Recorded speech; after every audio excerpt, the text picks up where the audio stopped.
It's November 25th, 2019, and Glass River Media is in virtual reality. That's right, I'm coming to you from virtual reality this week. Although you can plainly see I'm in my living room, from my point of view, I'm in a vast field with outer space, hot air balloons, and sailboats. And in front of me here, I have a variety of toys that I can pick up and play with.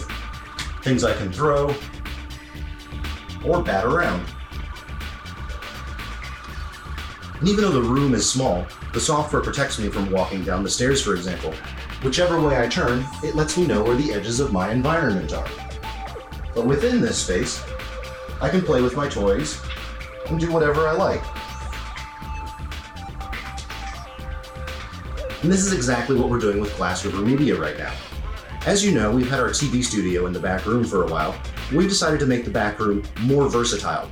Much like this virtual space, we're going to have several different modes that we can load into it.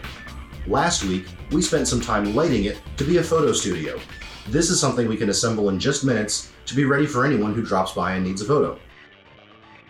And it can be put away just as quickly, thus leaving the space open for other uses. And just like I left outer space to come to this living room, we can reconfigure our studio to go from photo studio to classroom. We've installed a television and acquired some tables, so if you needed to hold a classroom or lecture, we have space to do that too.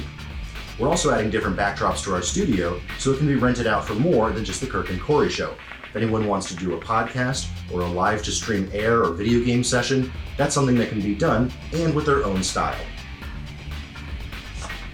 So much like a virtual reality world, Glass River Media Studios now has a myriad of uses.